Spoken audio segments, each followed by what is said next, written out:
Hello test test mic test. अहिले तपाईँले सुनिरहनु भएको अडियो ओरिजिनल DJI माइक मिनीबाट रेकर्ड गरिएको।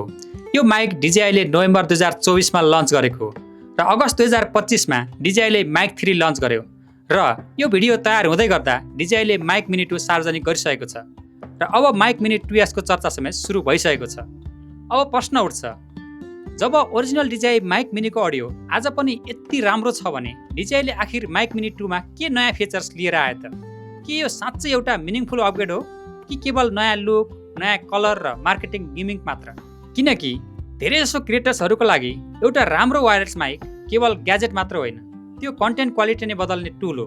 त्यसैले आजको भिडियोमा हामी DJI माइक मिनी 2 को डिजाइन, फिचर्स, अडियो क्वालिटी र रियल वर्ल्ड युजेबिलिटीको डिटेल ब्रेकडाउन गर्नेछौँ र DJI माइक मिनीसँग कम्पेयर गरेर भिडियोको अन्त्यसम्ममा DJI माइक मिनी 2 मा इन्भेस्टमेन्ट गर्नु तपाईँको पैसाको सही सदुपयोग हुन्छ वा पैसाको बर्बादी मात्र भन्ने कुरा स्पष्ट रूपमा बताउनेछौँ। भिडियो अन्त्यसम्म हेर्नुहोला। आजको समयसम्म आइपुग्दा अडियो गियरको दुनियाँमा DJI कन्टेन्ट क्रिएटरहरूको लागि एउटा ट्रस्टेड ब्रान्ड बनिसकेको छ र DJI माइक मिनी सिरिज सफल हुनुको मुख्य कारण सिम्पल डिजाइन र रिलायबल पर्फर्मेन्स नै हो। यो माइक्रोफोनले अननेसेसरी कम्प्लेक्सिटी बिना काम गर्ने हुनाले धेरैको रोजाइ बन्न पुगेको छ। यो हल्का छ, छिटो सेटअप हुन्छ र सबैभन्दा महत्त्वपूर्ण कुरा त यसको साउन्ड क्वालिटी एकदम भरोसायोग्य छ। व्यक्तिगत रूपमा भन्नुपर्दा मैले ओरिजिनल DJI माइक मिनीलाई outdoor shorts, travel vlogs, interviews र क्विक कन्टेन्ट प्रोडक्सनमा धेरै पटक प्रयोग गरिसकेको छु। त्यसैले आजको रिभ्यू एउटा क्रिएटरको वास्तविक अनुभव, प्र्याक्टिकलिटी र लङ टर्म युजेबिलिटीमा आधारित भएर अनेस्ट रूपमा हुनेछ। सबैभन्दा पहिले डिजाइनको कुरा गरौँ। सुरुमा हेर्दा त DJI माइक मिनी 2 लगभग ओरिजिनल DJI माइक मिनी जस्तै देखिन्छ।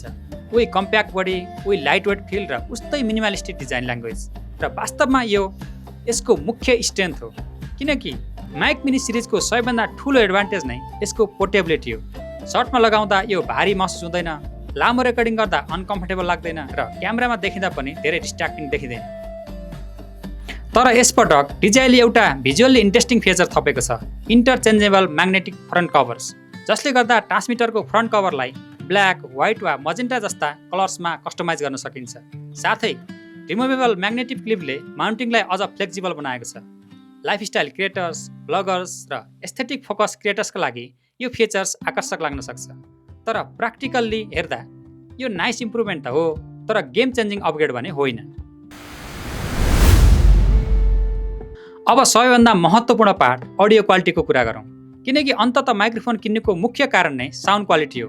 DJI माइक मिनी 2 मा पनि 24 बिट 48 kHz रेकर्डिङ सपोर्ट उपलब्ध छ र रियल वर्ल्ड युजेजमा यसको अडियो निकै इम्प्रेसिभ सुनिन्छ। भोइस क्ल्यारिटी राम्रो छ, वायरलेस कनेक्सन स्टेबल छ र आवाजमा एउटा क्लिन र नेचुरल फिल आउँछ। Cuts through the chaos. Testing and welcome to the city. A mic that blends into your world. Introducing DJI Mic Mini 2. Welcome back to the channel with Heidi and Porter. We're going to test out some new bikes today.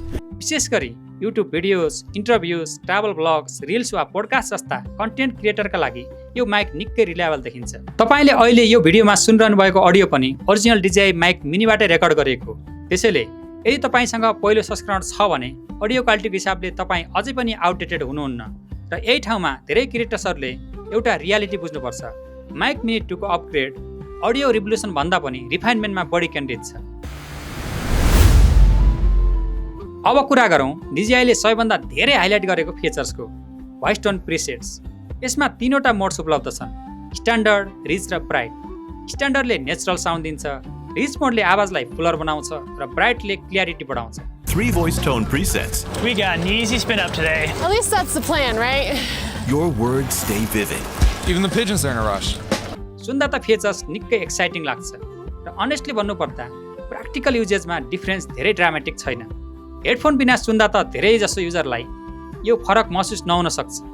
त्यसैले यो features उपयोगिता छ, तर यसलाई revolutionary भन्न भने सकिँदैन र यो धेरै हदसम्म सफ्टल सफ्टवेयर ट्युनिङ जस्तो मात्र महसुस हुन्छ। ब्याट्री पर्फर्मेन्सको कुरा गर्दा DJIले आफ्नो कन्सिस्टेन्सी कायम राखेको छ। ट्रान्समिटरले एक पटकको फुल चार्जमा लगभग 11.5 घण्टासम्म ब्याकअप दिन्छ भने रिसिभरले लगभग 10.5 घण्टासम्म ब्याकअप दिन्छ र चार्जिङ केस सहित टोटल युजेज टाइम 48 घण्टासम्म पुग्छ। जुन लङ सुटिङ रेन्जका लागि निकै कम्फर्टेबल।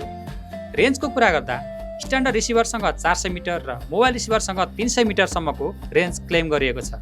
रियल वर्ल्ड युजेसमा अधिकांश क्रिएटर्सलाई यति रेन्ज आवश्यक नै पर्दैन, तर स्टेबल कनेक्टिभिटी भने ठुलो एडभान्टेज हो।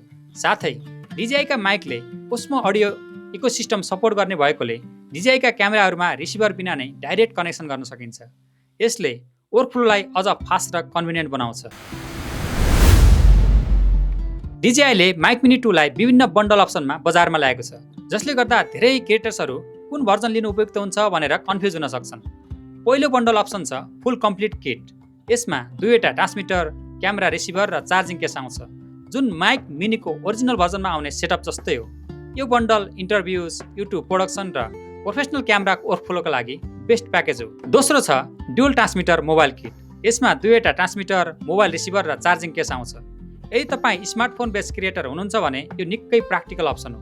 र तेस्रो अप्सन छ सिङ्गल ट्रान्समिटर मोबाइल किट। यो विशेष गरी सोलो क्रिएटर्सका लागि बनाइएको हो।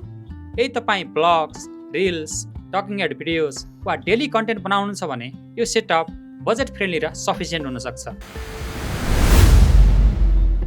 यदि तपाईँसँग पहिले नै ओरिजिनल DJI माइक मिनी छ भने पुरै नयाँ किट किन्नुभन्दा एउटा एडिसनल मोबाइल रिसिभर किनेर पनि आफ्नो पुरानो सेटअपलाई स्मार्टफोन वर्कफ्लोमा अपग्रेड गर्न सक्नुहुन्छ, जुन धेरै क्रिएटर्सका लागि बढी प्र्याक्टिकल हुनसक्छ। विशेष गरी रिल्स, आउटडोर कन्टेन्ट र क्विक मोबाइल प्रोडक्सन गर्नेहरूका लागि यो विशेष रूपमा उपयुक्त हुन सक्छ। अब मुख्य कम्पेरिजनको कुरा गरौँ। ओरिजिनल माइक मिनी र माइक मिनी 2 बीचको बिगेस्ट डिफरेन्स पर्फर्मेन्समा भन्दा रिफाइनमेन्टमा देखिन्छ, किनकि अडियो क्वालिटी लगभग उस्तै छ, ब्याट्री पर्फर्मेन्स उस्तै छ, रेन्ज पनि सिमिलर छ र ओभरअल डिजाइन ल्याङ्ग्वेज पनि धेरै परिवर्तन भएको छैन। तर माइक मिनी 2 मा मुख्यतया customizable covers, voice tone presets र नयाँ बन्डल फ्लेक्सिबिलिटी थपिएको छ। त्यसैले यदि तपाईँ पहिलो पटक वायरलेस माइक किन्दै हुनुहुन्छ भने माइक मिनी 2 उत्कृष्ट चोइस हुन सक्छ।